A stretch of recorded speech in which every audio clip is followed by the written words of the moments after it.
Welcome to the debate. So imagine firing your entire editorial staff, your marketing department, your data analysts, and your localization team, and replacing them all with just a monthly software subscription. Right, which sounds completely absurd. It does. But for decades, that kind of operational scale was strictly reserved for massive media conglomerates. Today, though, solo creators are doing exactly that. They really are. We are looking at a fundamental shift in the landscape of content production as artificial intelligence moves beyond simply, assisting with isolated tasks like checking spelling or fixing grammar to actually automating entire workflows from start to finish. Yeah. The reality of what it means to create is changing in real time. Exactly. So the core question we are unpacking today is this. Does integrating AI automation fundamentally stifle the creative spark of content producers, or does it empower them to preserve that spark while achieving a scale of audience and output that we've really never seen before? It is a vital question, especially given the rapid adoption rates we are seeing right now. We're pulling from recent analyses that detail how AI is replacing full human production processes across multiple industries. Right.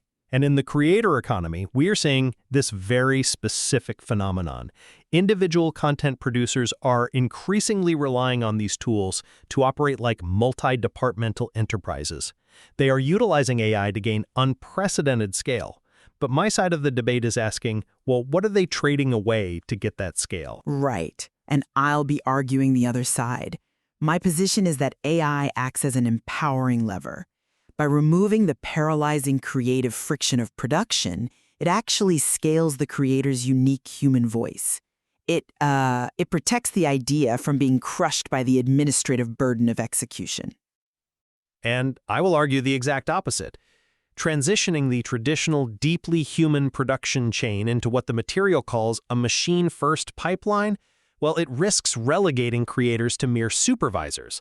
You might gain massive scale, sure, but you ultimately suffocate true originality in the process. Well, let's start by looking at the daily reality of a creator who is trying to scale their operation. When we talk about the creative spark, we have a tendency to romanticize the struggle. How so? Well, historically, we thought of the blank page as this sacred battleground, right? You picture a writer staring down a blinking cursor, wrestling with every single word. But we have to distinguish the actual creative spark from just, administrative exhaustion. Okay, but just to finish the thought, the mental burden of that blank page, trying to generate structurally predictable first drafts or taking a single brilliant insight and manually rewriting it into an email newsletter, a 5-part social thread, and a short-form video script, that isn't pure creativity, that is manual, repetitive labor. I understand the appeal of separating the idea from the labor, but the reality is that the creative spark is inextricably linked to the process of creation itself. You cannot easily sever the thought from the execution. Wait, let me make sure I'm conceptualizing your point correctly before we move on. If I have a brilliant idea for a piece of content, and I just use an AI to handle the tedious formatting, say, turning my raw thoughts into a standard podcast outline, you're saying I'm somehow damaging the idea? Yes, absolutely. Because you are misunderstanding what the writing process actually does. The source material is very clear on this distinction. AI is no longer just taking your fully formed genius and formatting it. Well, it can. But it's moving past that. It is taking over the brainstorming, the drafting, the revising, and the publishing. When a human sits down to write a draft, they don't just transcribe a pre-existing perfect thought. Right. The friction of searching for the right word, the struggle to connect two disparate concepts on the page, that cognitive friction actually triggers new associations in the brain. The writing process is the thinking process. I hear that. But look at the actual workflow of a modern creator using these tools. Think of it like a master architect. Okay. The architect's creative spark, their true genius, is in the design, the vision, the spatial problem solving. It is not in the physical laying of every single brick. I see where you're going with this. Right? So if a creator records a 20-minute voice memo of pure, unfiltered insight, and then hands that memo to an AI to build the structural scaffolding, generating the headings, pulling out the key quotes, formatting it for different platforms, It frees the creator's mind for pure ideation. The creator is still the architect. The AI is just the masonry team executing the blueprint. I come at it from a different way. In content creation, writing the draft and revising the sentences is the architecture. It's not just bricklaying. But let's look at your voice memo example. When the AI takes that 20-minute ramble and turns it into a structured draft, the algorithm is making thousands of micro decisions about what is important. Well, sure, it edits. Right. It is deciding which points to emphasize, which to cut, and how to transition between them. It is suggesting hooks to grab the audience's attention based on what has worked in the past. When the machine defines those structural boundaries and sets that starting point, your role inherently becomes supervisory. I mean, only if you let it. But you are no longer discovering your argument through the struggle of articulating it. You are just approving or tweaking an argument that a statistical model decided was the most efficient way to present your topic. That fundamentally dilutes the originality of the process. You move from a human-first creation to a machine-first human oversight dynamic. But doesn't that assume the creator just blindly accepts whatever the AI spits out? The strongest creators, the ones actually successfully using AI to gain massive scale, use these tools to multiply their output without losing their voice. They iterate with the AI. Iteration is still supervising, though. But saving time on drafting is frankly meaningless if nobody reads the work. The real friction for a solo creator isn't just writing. It's finding and resonating with a global audience. Which brings me to a crucial point about data-driven scale. The distribution side. Exactly. The source material details how creators are using AI not just to draft, but to study trends, analyze audience engagement, identify high-performing topics, and understand precisely what their audience responds to. Right, the analytics. They are using data to achieve unprecedented scale. Think about what this means for a single human being. You can have a deeply human, highly original insight and use AI to translate that insight, adjust the cultural tone, and localize the messaging across a dozen different regions instantly. I mean, the translation capabilities are impressive. Right. A solo creator in Brazil can resonate just as deeply with an audience in Japan. How can a tool that allows a single human voice to break through geographic and linguistic barriers, achieving global reach, possibly be seen as suffocating? Because we have to look at the mechanical reality of how it achieves that global reach. I'm sorry, but I just don't buy the premise that this data-driven scale preserves the unique human voice. Really? Why not? Let me tell you why. That data-driven approach you're praising is exactly where algorithmic homogenization begins. You have to understand how these models actually function on a technical level. They analyze what performs well and give the creator insights. It's like having an incredibly fast research assistant. It's way more insidious than that. Large language models and recommendation algorithms work by predicting the most statistically probable next word or the most statistically probable piece of content based entirely on massive data sets of historical human behavior. Right, they learn from us. Yes, they are mathematical mirrors of the past. If you are using an AI to analyze engagement and suggest the best hook or the most culturally resonant tone for that Japanese audience, the AI is quite literally optimizing for what has already worked. Well, sure. It is mathematically designed to give you the most average, conventional, highly digestible thought possible. You are scaling past trends rather than introducing genuinely new, disruptive ideas. But understanding your audience and optimizing for them isn't a new concept. A traditional human editorial team at a major magazine looks at analytics every single day to see what articles perform well, and they assign future pieces based on that data. AI just does it exponentially faster and more accurately. Yeah, but there is a massive difference in the feedback loops here. When a human editorial team looks at analytics, there is still a human interpretive layer. What do you mean? A human editor can look at the data and say, well, yes, listicles about productivity are performing well, but I'm bored with that. Let's try something radically different and weird today. A human introduces intentional variance. Okay, that's fair. But when you bake that data analysis directly into the generation process itself, when the AI is both studying the past engagement and drafting the new content based on that same past engagement, you create a closed loop, an echo chamber. An echo chamber? It's like a cover band that only listens to other cover bands. Eventually, you lose the original soul of the music. You risk flooding the internet with perfectly optimized, structurally flawless, but entirely generic content. Okay, that's a fascinating way to frame it. The cover band effect. But I think that only becomes a reality if the creator abdicates their role as the director of this operation. Let's elevate this beyond just writing text or analyzing a hook and look at the broader organizational structure of a creator's business. Okay, let's look at the business operations. The reason creators are using AI to gain scale isn't just because they don't want to type.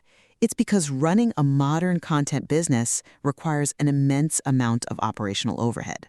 Absolutely. In the past, if a solo creator wanted to launch digital products, write sales funnels, manage customer inquiries, design onboarding sequences, and handle complex logistics, they needed corporate budgets.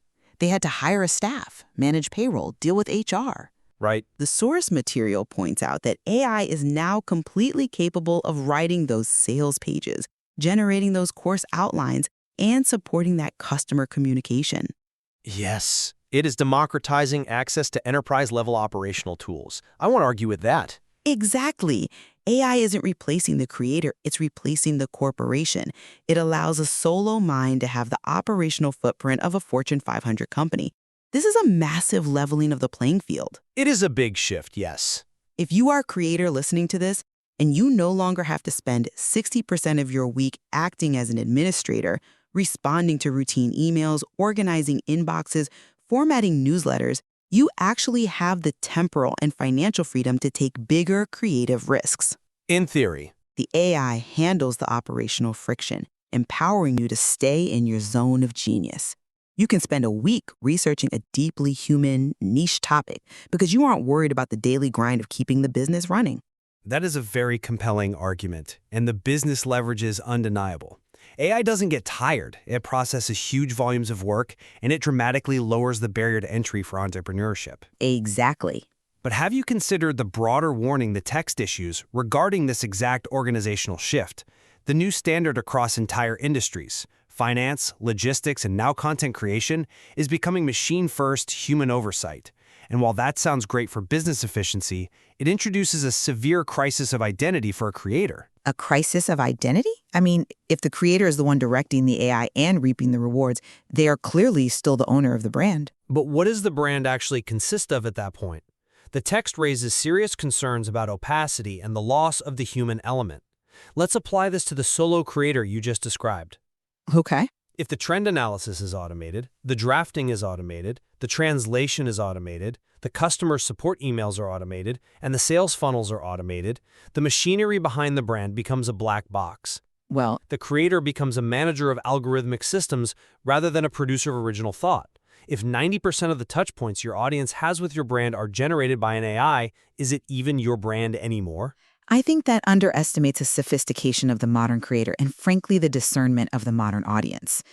The material clearly states that the most successful creators are using AI to strengthen their unique perspective, not replace it. How so? If you're listening to this, you use an AI to outline your weekly content, you know you aren't just hitting generate and walking away. It's a partnership. Consider the process of deep, investigative work. All right. If I spend 3 months doing human-led investigative research, interviewing people, experiencing things in the real world to write a core documentary script that is pure human spark. Yes, it is. If I then use AI to adapt that single script into 20 different formats, translated into 5 languages, managed by automated publishing tools, I haven't lost my spark. I've magnified it. I'm using AI intelligently to bypass the bottlenecks that historically kept solo creators small. Look, I don't disagree that repurposing an already human-generated, heavily researched idea is a highly efficient use of the technology. But we cannot ignore the trajectory of where this is heading. Which is? The technology is rapidly moving up the cognitive supply chain. It never stops at just repurposing. Look at what the text outlines regarding document handling and finance. AI didn't stop at organizing files. It moved on to reading complex contracts, evaluating risk models, and making approval decisions, with humans eventually only handling the rare exceptions. But content creation isn't document handling. It's an art form. It is an art form that is rapidly being industrialized. The exact same trajectory from finance is happening in content. If creators begin relying on AI to overcome the blank page, to generate the initial ideas and the narrative structures, they are allowing the machine to handle the core cognitive load. I think that's a stretch. They stop actively thinking and start passively reviewing.